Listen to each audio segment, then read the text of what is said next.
जब से रिजर्व हुई वोट देते आ रहे हैं, यहाँ रिजर्व कैटेगरी का ही एमएलए बनता होगा। कभी आप कांग्रेस को वोट देते हैं, कभी बीजेपी को वोट देते हैं। जब कांग्रेस से आप नाराज हो जाते हैं तो बीजेपी को वोट देते हैं, जब बीजेपी से नाराज हो जाते हैं तो कांग्रेस को वोट देते हैं। पिछली बार 2 अप्रैल 2018 में आपने पूरे देश में निकल के अन्याय अत्याचार खिलाफ आवाज उठाई, और सबसे ज्यादा अगर शहीदी बलिदान कहीं हुआ तो मध्य प्रदेश में। अब जिस मध्य प्रदेश के नौजवानों ने सबसे ज्यादा शहादतें दी हो,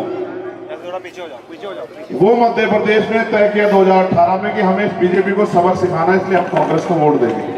और कांग्रेस को वोट देके अपने पढ़े लिखे लोग बच्चे हमारे सामने कांग्रेस की सरकार बना दी। लेकिन वो सरकार कितने दिन चली? 1.5 साल।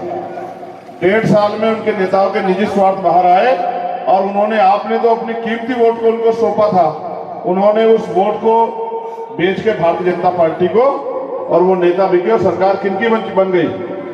भाजपा। जिन भाजपा से बचने के लिए आपने कांग्रेस को वोट दी, उन्हीं की सरकार बन गई। अभी ये भी नहीं पता है, अगर आप विनोद को छोड़ के किसी और कांग्रेस वाले को वोट दोगे, वो कितने दिन कांग्रेसी रहेगा ये भी नहीं पता है। 2 दिन बाद भाजपा ही हो जाए, 4 दिन बाद भाजपा ही हो जाए, 2 महीने में भाजपा ही हो जाए, और 6 महीने भाजपा जाए, कोई पता नहीं। लेकिन आप वोट तो 5 साल के लिए दे रहे हो ना 2 दिन के लिए दे रहे हो, ना 10 दिन के लिए दे रहे हो। जिनसे बचने के लिए दे रहे हो, आपकी वोट उन्हीं के काम आ जाए, ये तो खतरनाक हो जाएगा। जबकि लोकतंत्र आया इसलिए था। मैं अपने महापुरुषों को नमन करता हूँ जो समय समय पे हमारे महापुरुष जन्मे। आज ये कोठियां बंगले बने हैं, ये बने तब बने जब बाबा साहब अम्बेडकर के संविधान ने हमें अधिकार दिए। मैं आपको बहुत ही गंभीरता से कह रहा हूं, अगर ये वोट का अधिकार आपसे चले जाए मेरे भाइयों बहनों, आपकी गली में पैर रखने नहीं आएगा कोई। अगर आ जाए ना तो मुझे बता देना। अगर ये वोट का अधिकार चला जाए, आपका पेट भूखा रहे, आपके तन पे अच्छे कपड़े हों या ना हो, आपको अच्छा पानी मिले ना मिले, आपके सर पे छत होना, इससे किसी को कोई फर्क नहीं पड़ता है। अगर पड़ता तो वो आपके दुख सुख को खत्म कर देता। आजाद हुए 70 साल से ज्यादा हो गए, लोकतंत्र आए हुए 70 साल के करीब हो गए। क्या बदला है? बदला ये है कि ये जो मकान आपने बना के खड़े किए हैं, ये मकान आपने अपनी मेहनत से बनाया, और 70 साल बाद के बाद सरकारें कहने लगी कि भाई हम पक्के मकान देंगे। जब 12 फरवरी को हमने भोपाल में आंदोलन किया, आप लोग आए थे बहुत बड़ी संख्या में। उस दिन एक साथी की शहीदगी हुई वापस जाते हुए, किशन लाल बागड़ी। जब मैं उनके घर गया, उनका मकान कच्चा है, 5 फीट का मकान, उसी में परिवार रहता है। सर अड़ जाता, जब मैं गया तो सर अड़ गया। हमने कहा भाई हम यहाँ का डाटा इकट्ठा करेंगे। आपको जान के बड़ा अचरज होगा, 2 लाख से ज्यादा कच्चे मकान है मध्य प्रदेश में। कितने मकान है? 2 लाख से ज्यादा।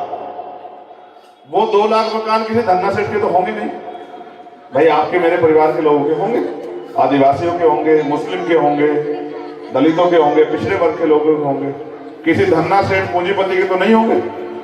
तो वो 2 लाख लोगों की तरफ क्यों नहीं सरकार की निगाह गई? इससे यह स्पष्ट हो जाता है कि आप भूखे रहो, आप आंधी में रहो, तूफान में रहो, गंदा पानी पियो, गंदा भोजन खाओ, किसी को फर्क नहीं पड़ता। आपके कपड़े फटे हुए हों, आप पे जूते हो ना हो। मैं तो गरीब परिवार में जन्मा, मैं तो समझता हूँ। अमीरों के यहाँ तो अगर एक हफ्ते में 7 दिन है, हफ्ते में, सप्ताह में तो 7 ही तरह के जोड़े पहनते हैं। और मैं लिख के देता हूँ, यहाँ बैठे 90% लोग ऐसे हैं, एक जैकेट में पूरी सर्दी निकालते हैं। मेरे से शर्त लगा लो जितने लोग यहाँ बैठे, पूरी एक जैकेट में पूरी सर्दी निकाल देते हैं। हम उनकी संतानें हैं। मुझे अच्छी तरह याद है, मेरे पिताजी ने जब मैं पढ़ रहा था जूता नहीं खरीदा, क्योंकि मुझे जूते की जरूरत थी सर्दी में। उन्होंने अपने कपड़े नहीं बनवाए क्योंकि मुझे कपड़ों की जरूरत थी। इस तरह से हम लोग अपने घर को चलाते हैं। अमीरों का कुत्ता भी घी खाता है, वो गाड़ियों में घूमता है, उसके लिए एसी लगाए हैं, वो फिल्टर का पानी पीता है। हमारे लोग जोहड़ का, तालाब का पानी पीते हैं। आप देखो तो बाहर निकल के, मैं तो देश में घूमता हूं, मैं तो देखता हूं। मैं बहुत शर्मिंदगी से कह रहा हूं, इस देश में आजादी के बाद भी हमें मिला कि अगर हम अपनी मेहनत के पैसे मांगते तो हमें मार के लटका दिया जाता। हम मूछे रखते हैं तो मूछे रखने पे हमारी हत्या होती है, मटकी छू लेते हैं तो मटकी छूने पे हत्या होती है। हम घोड़ी पे बैठते हैं, आगरा, ये आगरा मालवा निमाड़ जो है ना क्षेत्र, मटकी घोड़ी पे बैठने में हमें बेइज्जत किया जाता है। हम तो सब झेल रहे हैं। और मेहनत करते हैं। ये जो मकान खड़े हैं इनकी बुनियाद में हमारा पसीना पड़ा हुआ है। अगर हम मेहनत ना करें, किसी की माँ ने दूध नहीं पिलाया कि मकान बना खड़ा कर दे, ये हमारे खून हमारी पीठ से ही हो जाती है। लेकिन क्योंकि जब राजतंत्र था, मजबूर थे, राजतंत्र था, राजा ने जो आदेश दे दिया मानना पड़ता था, जनता के प्रजा के पास कोई अधिकार नहीं था। लेकिन फिर लोकतंत्र आया, आसानी से नहीं आया। बाबा साहब के 4 बच्चों की कुर्बानी हुई, तब आया लोकतंत्र। और बाबा साहब ने वोट के अधिकार के साथ ये कहा कि आज मैंने रानी का पेट चीर दिया, आज के बाद राजा बैलेट बॉक्स से तैयार होगा। उन्होंने वोट की शक्ति आपके हाथ में दे दी और संख्या इस देश में आपकी ज्यादा है। उनको विश्वास था कि आने वाले कुछ दिनों में पढ़ लिख के आप अपने वोट की ताकत समझ जाओगे और अपने वोट की